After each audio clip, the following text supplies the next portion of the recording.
بسم اللہ الرحمن الرحیم۔ ایک بادشاہ کی 7 بیٹیاں تھیں۔ ایک دن بادشاہ بہت خوش ہوا اور اپنی تمام بیٹیوں کو بلا کر کہا کہ میں تم سے ایک سوال پوچھوں گا اور اگر جواب پسند آیا تو تمہیں تمہارا من پسند انعام دوں گا۔ بادشاہ نے پوچھا، تم کس کا دیا کھاتی ہو اور کس کا دیا پہنتی ہو؟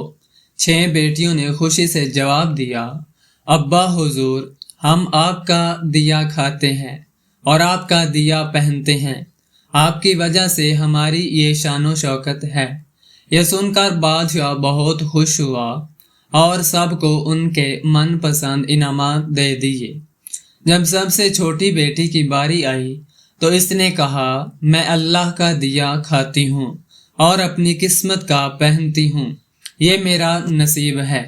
بادشاہ یہ سن کر آگ بگولا ہو گیا اور بولا، اے نافرمان، تو نے میری ناشکری کی ہے، اس کی سزا تجھے ضرور ملے گی۔ شہزادی نے ادب سے کہا، جو حکم ابا حضور۔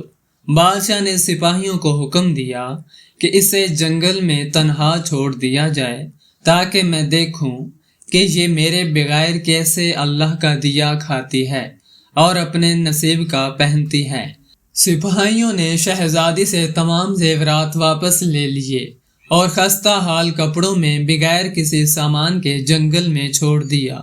شہزادی نے چاروں طرف دیکھا، ہر جانب درخت ہی درخت تھے۔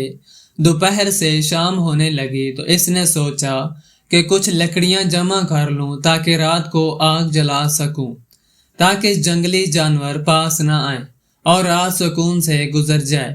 لکڑیاں اکٹھی کرتے ہوئے اسے ایک جھونپڑی نظر آئی جس کے باہر ایک بکری بندھی تھی اور اندر سے کسی کی کھانسی کی آواز آ رہی تھی۔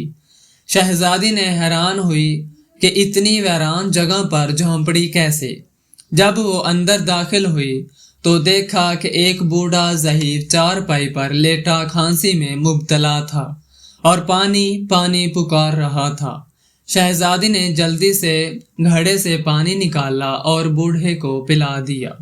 بوڑھے نے پانی پینے کے بعد پوچھا، بیٹی، تم کون ہو اور یہاں اکیلی کیا کر رہی ہو؟ شہزادی نے اپنا سارا ماجرا سنایا۔ بوڑھے نے شفقت سے کہا، بیٹی تم یہیں رہو، میں شہر میں کام کرتا ہوں، صبح چلا جاؤں گا اور 1 ہفتے بعد واپس آؤں گا۔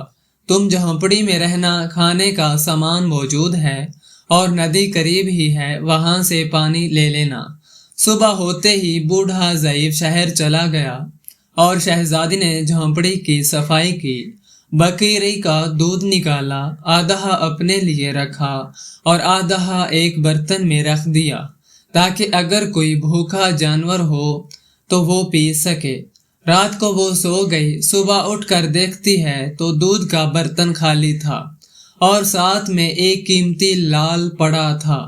قریب ہی سانپ کے نشان بھی نظر آ رہے تھے۔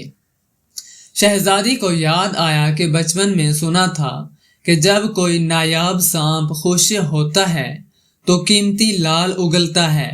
وہ حیران ہوئی اور سوچا کہ شاید سانپ بھوکا تھا، دودھ پی کر خوش ہوا اور لال چھوڑ گیا۔ شہزادی نے وہ لال اٹھا کر رکھ لیا۔ اگلی رات پھر اس نے دودھ رکھا اور صبح دیکھا تو ایک اور لال موجود تھا۔ ایسے ہی کرتے کرتے 7 دن گزر گئے اور شہزادی کے پاس 7 لال جمع ہو گئے۔ پھر بوڑھا واپس آیا تو شہزادی نے اسے 3 لال دیے اور کہا کہ شہر جا کر بیچ دو اور محل بنانے والے مزدور لے کر آنا۔ باقی 4 لال اس نے مالا بنا کر گلے میں پہن لیے۔ کچھ ہی مہینوں میں جنگل میں ایک عالیشان محل بن گیا جس میں بوڑھا ضعیف اور شہزادی رہنے لگے۔ شہزادی نے جنگل میں لکڑیاں کی فیکٹری لگوا دی جس میں غریب کام کرتے اور ان کا روزگار چلنے لگا۔ یوں جنگل شہر نما بن گیا اور شہزادی کی رحم دلی اور سخاوت کی دھوم دور دور تک مچ گئی۔ یہ خبر بادشاہ تک پہنچی تو اس کے دل میں اشتیاق پیدا ہوا کہ دیکھے یہ کون سی شہزادی ہے جس کی اتنی تعریف ہو رہی ہے۔